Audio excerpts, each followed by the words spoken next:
Bump, bump. Uh-oh. I bonked her head right before the video. I'm sorry.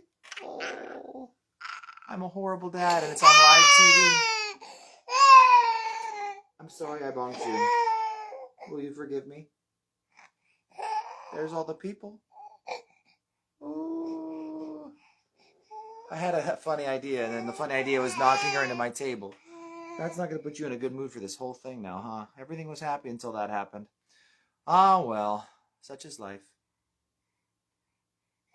Yeah, okay. I just went and grabbed her. I actually don't even need to be watching her right now. Should you just go back out with Mom? Maybe. Okay, verse 17. After all that drama's over. But beware of men, for they will deliver you up to councils, scourge you in their synagogues. You will be brought before governors and kings for my sake, a testimony to them and to the Gentiles. But when they deliver you up, do not worry about how or what you should speak, for it will be given to you in that hour what you should speak.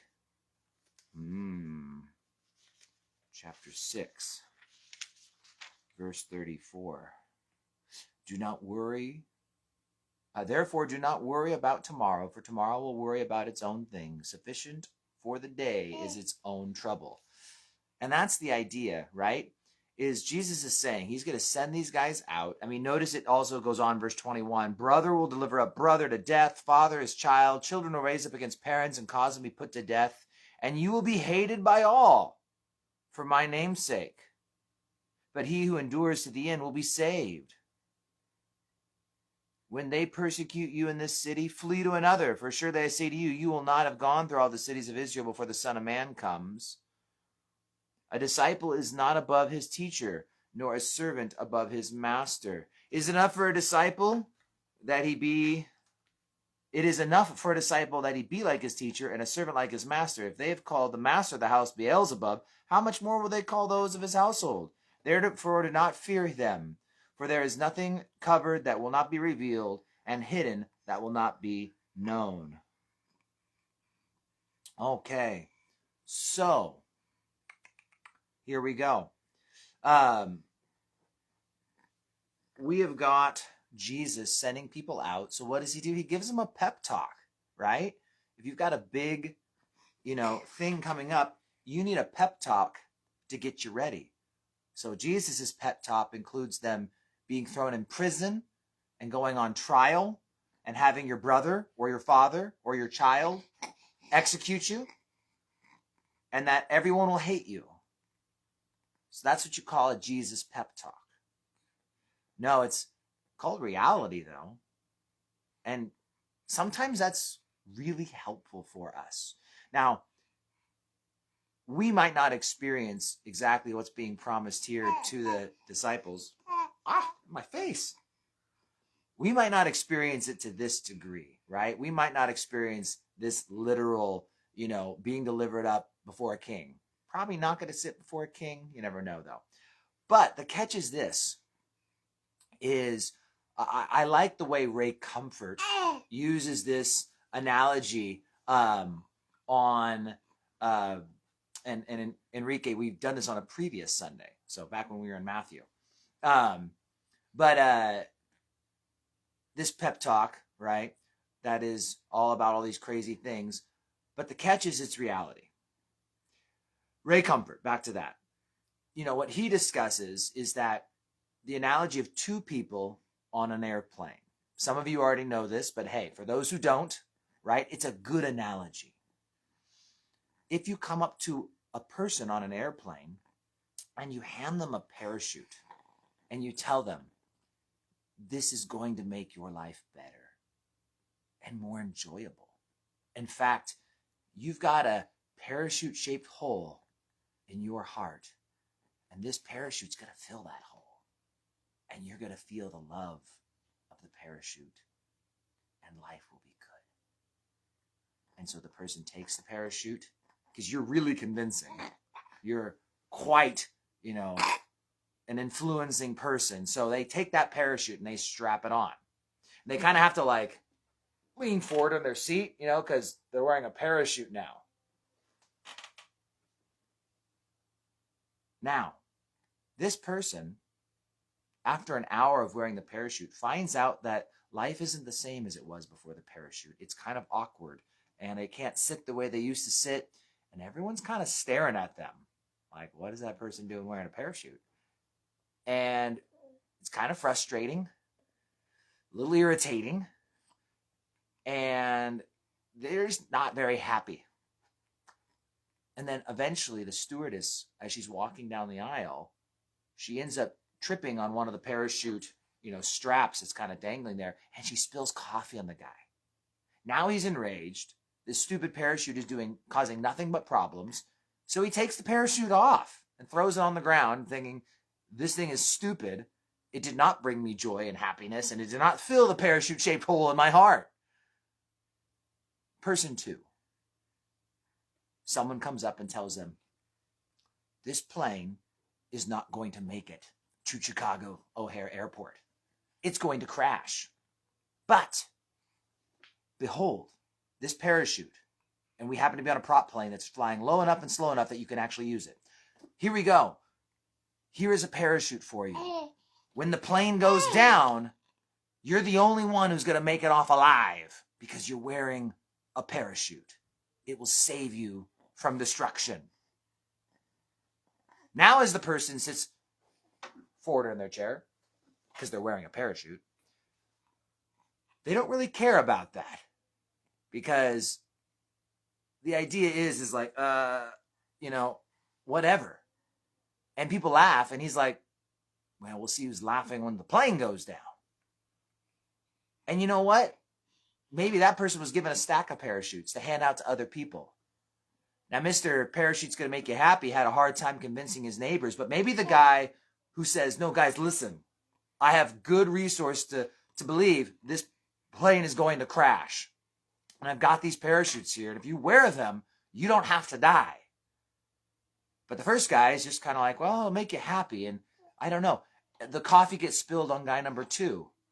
It's painful and it's irritating, and all it makes him think is like, you know what, whatever. I'm getting off this plane eventually, and the coffee's going to be the least of my worries. Exactly. When we preach a happiness gospel or a prosperity gospel or a you'll never get sick gospel, right? Those things are all going to leave people hurting when reality kicks in. But when we know that we're being saved from eternal damnation, that we're going to die, and that it doesn't matter if you don't believe in gravity, you jump off a building, gravity's happening. And it doesn't matter if you don't believe in God, because it's going to happen. You'll die and you'll move on to your eternal destination point. But when we're straight up with people, well, tough stuff's going to happen. Now, Jesus is just telling these disciples, this isn't necessarily a gospel message, right? He's just telling them, because they're already saved, right? These guys are already going to heaven. But he's letting them know, now being a Christian isn't going to be easy. There's going to be hard times. You will still get sick. You will potentially have financial problems, right? You will potentially have heartache and loss and all these things. But none of those things change the fact that you are going to heaven and you have a gospel message that's going to save others from their damnation.